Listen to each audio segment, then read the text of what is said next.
नमस्कार, खबर उत्तराखंड में आप सभी का स्वागत है। मैं हूं आपके साथ सृष्टि शुक्ला। इस वक्त की बड़ी खबर देहरादून से आपको बता देते हैं। अवैध अतिक्रमण पर चला सीएम धामी का बुलडोजर।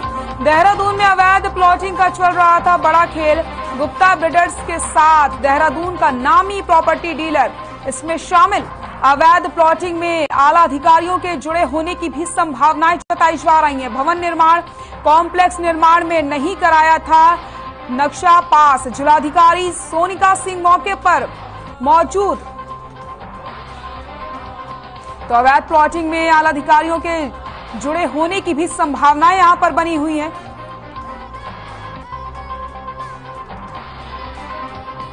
देहरादून में अवैध प्लॉटिंग का चल रहा था बड़ा खेल। गुप्ता बिल्डर्स के साथ देहरादून का नामी प्रॉपर्टी डीलर भी शामिल।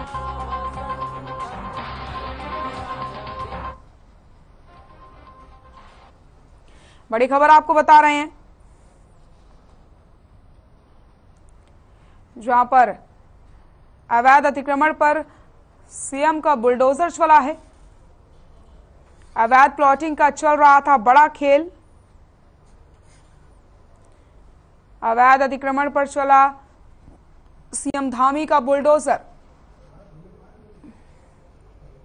तस्वीरें आप देख सकते हैं, जहां पर अवैध प्लॉटिंग का ये बड़ा खेल चल रहा था।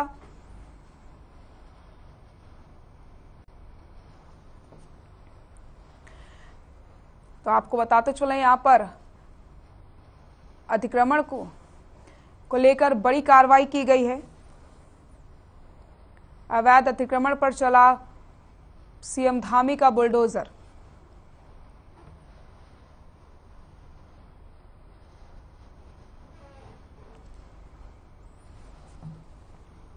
अवैध अतिक्रमण पर सीएम धामी का बुलडोजर चला है। देहरादून से आपको खबर बता रहे हैं, जहां पर देहरादून में अवैध प्लॉटिंग का बड़ा खेल चल रहा था। गुप्ता ब्रदर्स के साथ देहरादून का नामी प्रॉपर्टी डीलर भी शामिल है।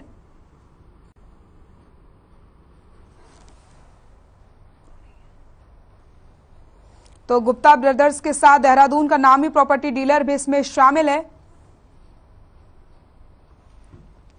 भवन निर्माण कॉम्प्लेक्स निर्माण में नहीं कराया था नक्शा पास।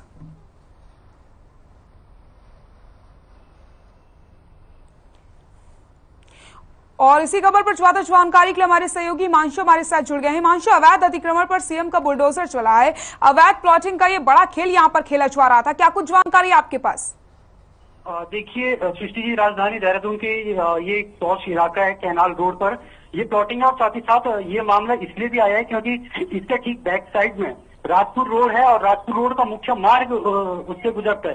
साथ ही आपको बता दें कि इस रोड पर सीएम अपने हेलीकॉप्टर के लिए स्थल तक जाते हैं और साथ ही साथ जितने भी आईएएस आईपीएस हैं इसी रोड का यूज करते हैं। सबसे बड़ा प्रश्न तो यही उठता है कि इस रोड पर की आज तक किसी की नजर में भी किसी के संज्ञान में भी ये जमीन क्यों नहीं आई।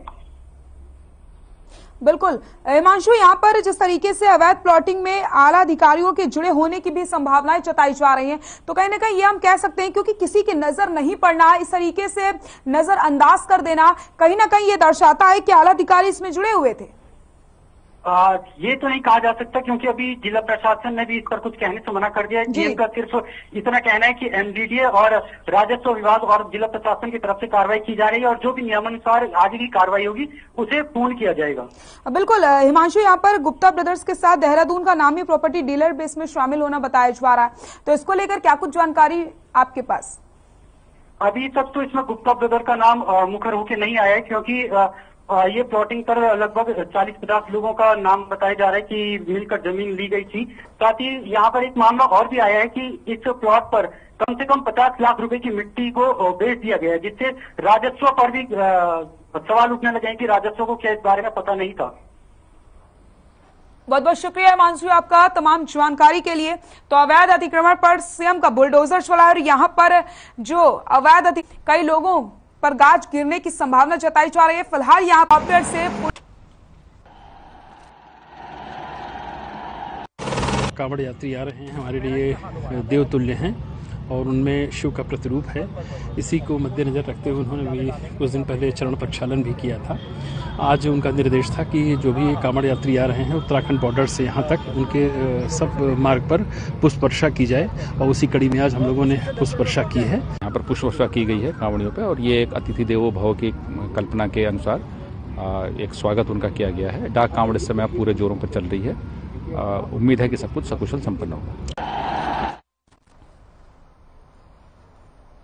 देहरादून से बड़ी खबर आपको बता देते हैं। लोक निर्माण विभाग की बड़ी कार्रवाई। नारकोट पुल हादसे में लोनीवी की बड़ी कार्रवाई देखने को मिली। एई और जेई को निलंबित किया गया है। अभिनेता को मुख्यालय किया गया अटैच। पुल हादसे में 2 मजदूरों की हुई थी मौत। बड़ी खबर आपको बता रहे हैं, जहां पर अभिनेता को मुख्यालय किया गया अटैच।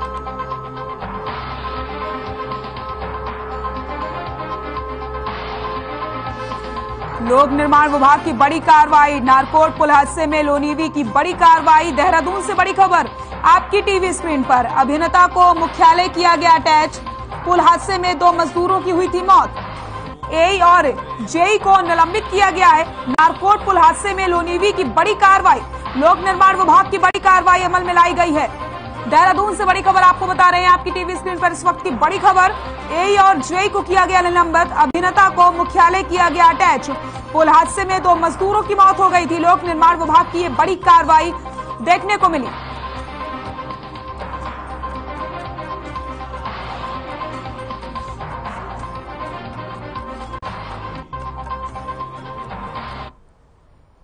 कांवड़ यात्रा में पहुंचे कांवड़ यात्रियों ने बहादुराबाद पहुंचने पर प्रशासन की ओर से की गई तैयारियों को लेकर के आपको बताते चले, यहां पर खुशी का माहौल देखने को मिला। आपको बताते चले,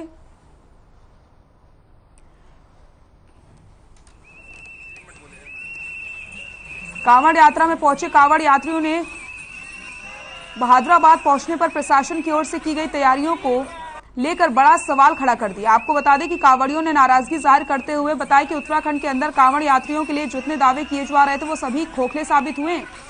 बेड़ों से आए कांवड़ यात्रियों ने नाराजगी जाहिर करते हुए कहा कि ना तो रास्ते में कहीं पीने के पानी की सुविधा है और ना ही कांवड़ियों के लिए कोई भी सुविधाएं यहां पर दी गई हैं।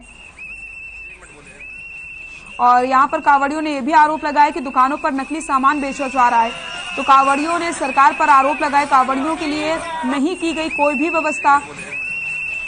रास्तों में बिक रहा है नकली पानी। दुकानों में जो भी सामान बेचा जा रहा है वो नकली है।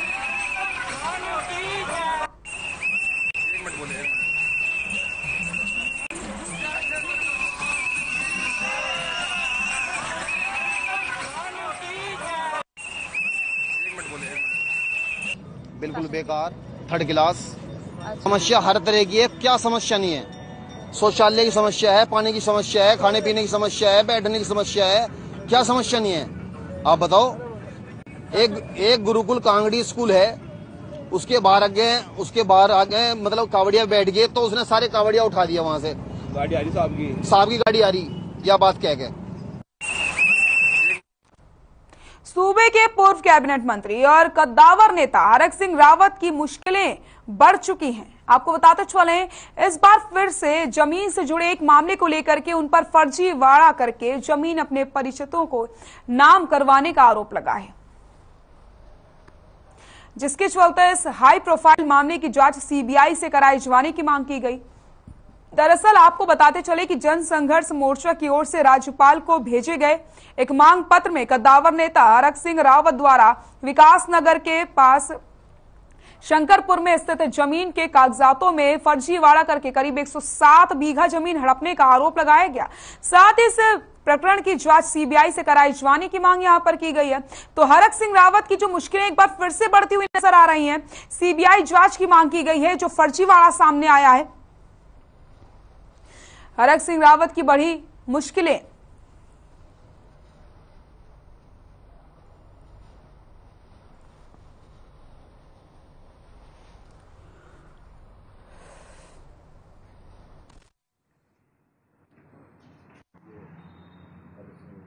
हमारा इसमें कहना है कि जब राजस्व मंत्री थे हरक सिंह रावत जी वर्ष 2000 से लेकर 2007 के टेन्योर में, मात्र शपथ ग्रहण करते ही 5-4 महीनों में इन्होंने सारा का सारा कुचा रच करके फर्जी पावर ऑफ अटॉर्नी बना करके अपने करीबी के नाम, उसके बाद अपने करीबी के माध्यम से अपनी पत्नी और एक उनकी बहुत करीबी है उसके नाम पूरा बैनामा संपादित करा है, जबकि जमीन उसके नाम है ही नहीं।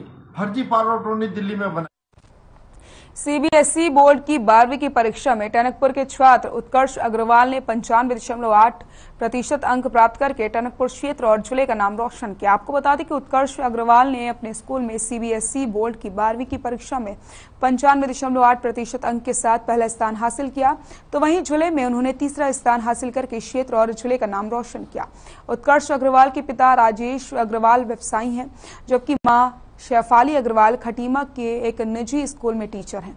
टॉपर उत्कर्ष अग्रवाल भविष्य में इंजीनियर बनना चाहते हैं। उत्कर्ष ने अपनी इस कामयाबी का श्रेय अपने गुरुजनों, अपने माता पिता को दिया है। इसके अलावा उत्कर्ष पहले भी जेईई मेंस 2022 में उत्तराखंड परीक्षा में 97.13% अंक लाकर क्षेत्र का नाम रोशन कर चुके हैं।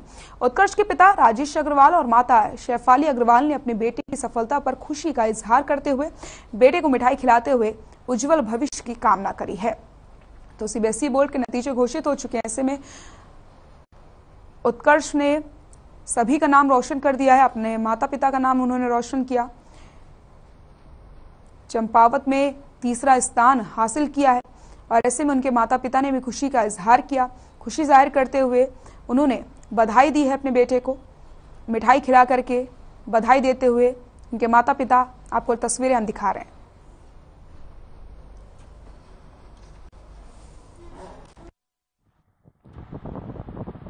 मैं अपनी इस कामयाबी का श्रेय अपने माता पिता को, अपने परिवार वालों को, अपने सारे टीचर्स को देना चाहूँगा।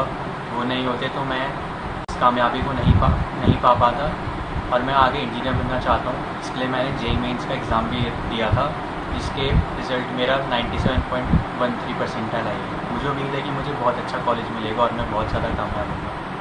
95.8%। और से यही प्रार्थना करते हैं कि हमारा बच्चा खूब कामयाब हो, परिवार का नाम रोशन करे, क्षेत्र का नाम रोशन करे, स्टेट का नाम रोशन करे, देश का नाम रोशन करे, देश की सेवा करे और खूब मेहनत करे। हम भविष्य में जो भी है, जहाँ भी जिस क्षेत्र में आगे जाने की कहेगा, हम इसे प्रेरित करेंगे। हम यही ईश्वर से प्रार्थना करते हैं इसका ये खूब।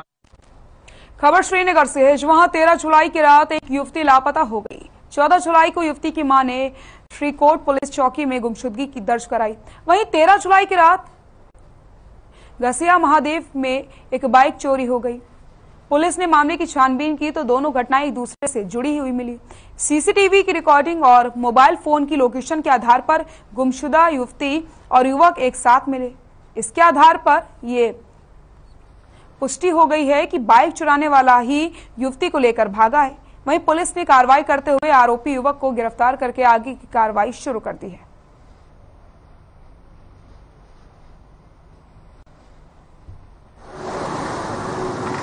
दोनों घटनाओं का आपस में दोनों का एक ही होना पाया गया। जब इसकी कॉल डिटेल और जानकारी की गई तो यह प्रकाश में आया कि यह जो अभियुक्त है, लड़का है, ये इसी लड़की को गिरफ्तार ले जाने में शामिल है। तो इसकी कॉल डिटेल और उसकी जानकारी की गई तो मेरठ, मुजफ्फरनगर, गाजियाबाद इन जगहों पर टीम गठित करके दबिश दी गई, जिसको बरामद कर लिया गया। लड़की को बरामद कर लिया गया है और चोरी की मोटरसाइकिल को भी रिकवर कर लिया गया और अभी तो गिरफ्तार कर। अल्मोड़ा नगर में अब आवारा कुत्तों से आफत होने लगी है। आलम यह हो चुका है कि नगर के हर गली में आवारा कुत्तों का झुंड है। अब इनके द्वारा लोगों को आए दिन काटने की घटनाएं बढ़ती जा रही हैं। लोगों का बाजार आना जाना इनके कारण मुसीबत बनती जा रहा है। लोगों ने बताया कि आवारा कुत्तों के भय से वो बाजार नहीं जा पाते। इसके अलावा प्रशासन से कई बार शिकायत की गई, लेकिन अभी तक इस समस्या का समाधान नहीं हो पाया है। तो आवारा कुत्तों का आतंक देखने को मिल रहा है और लोगों को ऐसे में घर से निकलना मुश्किल हो चुका है। लगातार लोग मांग कर रहे हैं प्रशासन से कि इन कुत्तों को जल्द से जल्द पकड़ा जाए, क्योंकि आवारा कुत्तों का आतंक बढ़ता चला जा रहा है। बाजार जाना लोगों का मुश्किल हो चुका है और कुत्तों के काटने की जो घटनाएं हैं वो भी दिन प्रतिदिन बढ़ती चली जा रही हैं।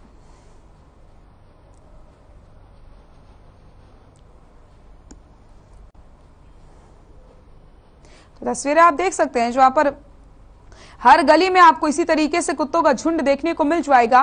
प्रशासन से कई बार शिकायत की गई, लेकिन आज तक प्रशासन ने एक नहीं सुनी है। अल्मोड़ा में कुत्तों का आतंक देखने को मिल रहा है। ऐसे में लोग डर के साए में जीने को मजबूर हो चुके हैं। हर गली में इसी तरीके का कुत्तों का झुंड देखने को मिलता है और कुत्ते के काटने की जो घटनाएं हैं वो भी बढ़ती चली जा रही हैं। लोगों का मुश्किल हो चुका है अपने घर से निकलना, क्योंकि उन्हें डर सताता है कि कहीं वो घर से निकले तो कुत्ते उन्हें काट न ले। तो हर गली में इसी तरीके की स्थिति उत्पन्न हो चुकी है, जगह जगह आवारा कुत्तों का झुंड बैठा रहता है। तस्वीरें आपकी टीवी स्क्रीन पर है, आप देख सकते हैं किस तरीके से कुत्तों का झुंड गलियों में बड़ी आराम से घूम रहा है।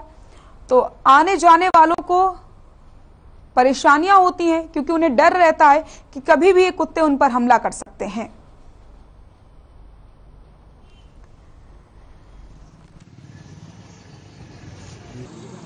कुत्तों से काफी परेशान हूँ मैं। कुत्ते मतलब आवारा कुत्ते हैं मार्केट एरिया में, उसी वहाँ पे, और नॉर्मल मार्केट जाने में भी डर हो गया मन में। घर वाले किसी की सपोर्ट की जरूरत हो रही मार्केट आने जाने में छोड़ने के लिए। कुत्ते मतलब बिना बात के एकदम दांत लगा दे रहे, फिर काट दे रहे, फिर उसके ऊपर फिर 9 इंजेक्शन लगवाने हुए ना। तो अभी तक मैं 8 इंजेक्शन लगवा चुकी हूँ, एक और बचा हुआ है अभी इंजेक्शन। कटखने कुत्ते हैं उनको न मारा जा सकता है और न उनको कहीं बाड़े में रखा जा सकता है। शासन को इसमें गंभीरता पूर्वक विचार करना चाहिए और माननीय उच्चतम न्यायालय में अगर आवश्यक हो तो वहां पर SLP दायर करके अनुरोध करना चाहिए कि वो अपने आदेश पर पुनर्विचार करें। चंपावत जिले के टनकपुर के वार्ड नंबर 5 की निवासी पुष्पा देवी द्वारा पिछले 17 सालों से नगर पालिका से हाउस टैक्स लगाने की गुहार लगाने के बाद भी सफलता नहीं मिली। इसके बाद पीड़िता पुष्पा देवी ने अंतर्राष्ट्रीय मानवाधिकार संघ के प्रदेश अध्यक्ष विनय शुक्ला से शिकायत करके संज्ञान लेने की गुहार लगाई। संघ के प्रदेश अध्यक्ष विनय शुक्ला के 7 महीने के अथक प्रयासों के बाद 2005-06 से बंद हाउस टैक्स को फिर से सुचारू करवाकर पीड़िता को न्याय दिलाने में सफलता हासिल हुई है। 17 साल बाद महिला को न्याय मिला है। हाउस टैक्स का ये पूरा मामला था। कई सालों से महिला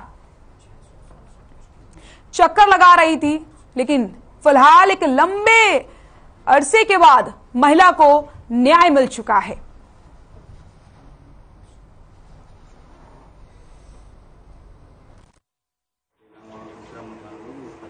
तो अनीता दीदी कहने की कि देखो परेशान मत हो, विनय शुक्ला है मानव अधिकार के, वो आपका करते। उन्हीं ने फिर सर को मिलवाया, तो सर ने तक जब जाओ वहाँ पे तो नगर पालिका करे न्यायालय जाओ और न्यायालय से आपका होगा, नहीं हो पाया। इधर उधर सारे कागज बताया कि ये कागज लाओ वो कागज लाओ, ला के कागज भी सब दिए, तब भी बड़ी मुश्किल से सर ने शुक्ला जी ने ये आज कटा है।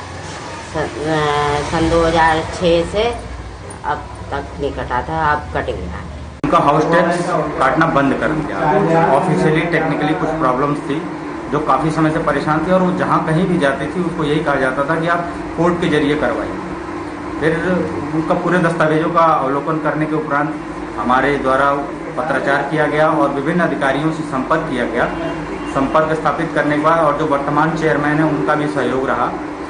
वो सब संपर्क करने के बाद फिर इस पूरे मामले का सॉर्ट आउट कराते हुए और अब उनका हाउस टैक्स लगभग 17 वर्षों बाद। रुड़की में श्रावण मास के चलते शिव भक्तों का आना शुरू हो चुका है। आपको बताते चले कांवड़ यात्रा के चलते पुलिस पूरी तरीके से मुस्तैद है। इसी के चलते भगवानपुर थाना पुलिस ने यूपी बॉर्डर के समीप काली नदी चौकी पर कांवड़ मेले में हरिद्वार आ रहे श्रद्धालुओं का स्वागत किया और श्रद्धालुओं को बिस्किट, जूस और फल के साथ प्राथमिक उपचार की दवाइयां भी वितरित की गई हैं।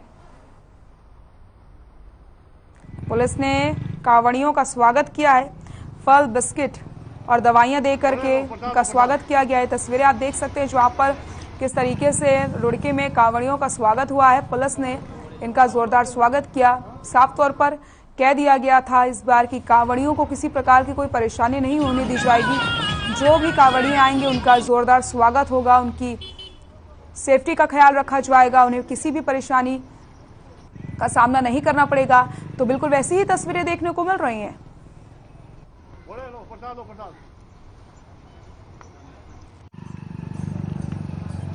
ये भंडारा आज से प्रारंभ किया गया है और जब तक कावड़ समाप्त नहीं होता तब तक ये लगातार इसी प्रकार जारी रहेगा।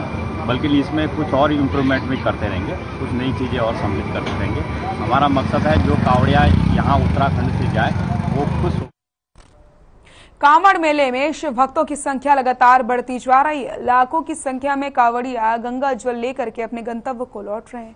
कांवड़ियों के लिए कई जगह स्थानीय लोगों की ओर से भंडारे का भी आयोजन किया जा रहा है। वहीं श्रद्धा का भाव लेते हुए प्रेस क्लब मंगलौर ने मंगलौर बस स्टैंड पर कांवड़ लेकर आ रहे शिव भक्तों के लिए भंडारे का आयोजन करके प्रसाद बांटा। भीषण गर्मी के चलते कांवड़ियों को ठंडा पानी भी वितरित किया गया है। तो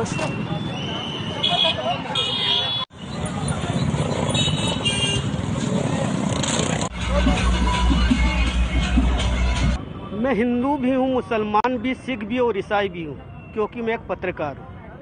आज प्रेस क्लब मंगलौर द्वारा एक प्रसाद वितरण का प्रोग्राम रखा गया था। लाखों की तादाद में जो कांवड़िए हमारे मंगलौर से गुजर रहे हैं, तो प्रेस क्लब मंगलौर द्वारा एक प्रसाद वितरण का, इसके ठंडे जल की व्यवस्था की गई थी। और प्रेस क्लब मंगलौर हमेशा तत्पर रहता है कि जो सामाजिक कार्य उनमें भी।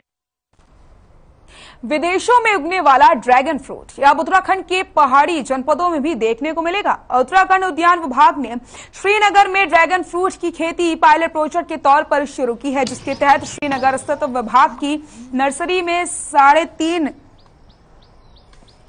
नाली भूमि पर 72 स्टैंड बना करके ड्रैगन फ्रूट के 214 पौधे लगाए गए। ड्रैगन फ्रूट्स की खेती की जा रही है। अगर ये प्रोजेक्ट सफल रहा तो प्रदेश के बेरोजगार युवा ड्रैगन फ्रूट की खेती करके स्वरोजगार की तरफ आगे बढ़ सकेंगे। अभी तक सिर्फ देश में राजस्थान, बिहार और महाराष्ट्र में ड्रैगन फ्रूट्स की खेती की जाती है, लेकिन अब इसके सफल उत्पादन के प्रयास प्रदेश में भी किए गए हैं।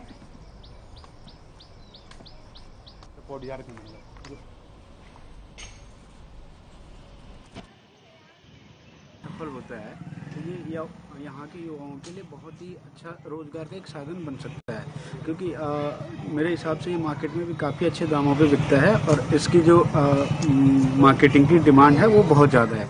तो युवा इसे जोड़ करके अपना स्वरोजगार खोल सकते हैं। तो यहाँ पर हमने अपने हिसाब से इसको जो है स्ट्रक्चर तैयार किया और एक स्टैंड पे हमने 4 पौधे लगाए हैं। 72 यहाँ पर ये स्टैंड है।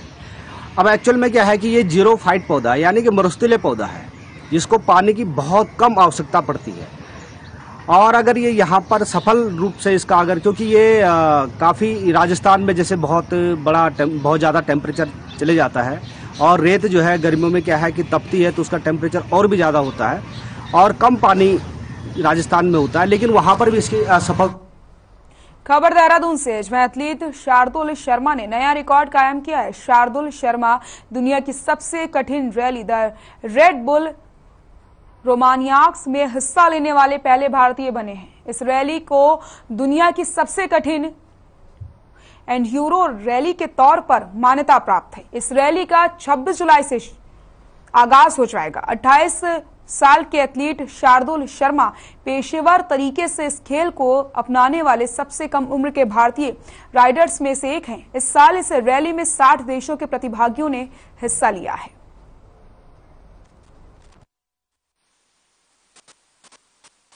इस गेम में काफ़ी, ये एक यंग स्पोर्ट है जिसको कम उम्र में किया जाता है। मतलब बच्चे जल्दी से जल्दी शुरू करते हैं। 3-4 साल की उम्र में बच्चे साइकिल चलाना सीखते हैं। 5-6 साल की उम्र में अमेरिका में, यूरोप में बच्चे चला रहे होते हैं, बाइक्स चैंपियनशिप्स चला रहे हैं। तो मैं इंडिया में भी जो स्टूडेंट्स अपने सिखाता हूँ वो भी 7-8 साल 12 साल ऐसे हैं। तो मैं ये बताना चाहूँगा मैसेज कि इसको जल्दी शुरुआत करनी चाहिए, क्योंकि इसकी एंडिंग भी जल्दी होती है स्पोर्ट की। आप ज़्यादा से ज़्यादा 32 साल 35 साल तक चला सकते हैं, उसके बाद नहीं चला सकते। उत्तराखंड के नाम एक और पुरस्कार आ चुका है। जी हां, आपको बताते चले उत्तराखंड को अब मोस्ट फ्रेंडली फिल्म का पुरस्कार दिया गया है। उत्तराखंड को 68वें राष्ट्रीय फिल्म पुरस्कार के अंतर्गत मोस्ट फिल्म फ्रेंडली पुरस्कार प्राप्त हुआ। इस पर प्रदेशवासियों को बधाई देते हुए मुख्यमंत्री पुष्कर सिंह धामी ने कहा कि ये हम सभी के लिए गौरवान्वित करने का क्षण है।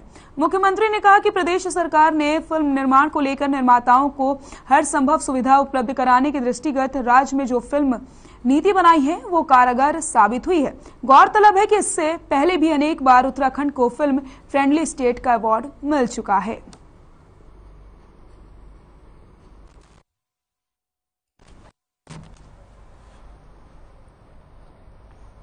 खबर उत्तराखंड में फिलहाल के लिए इतना ही। देखते रहिए हर खबर। नमस्कार।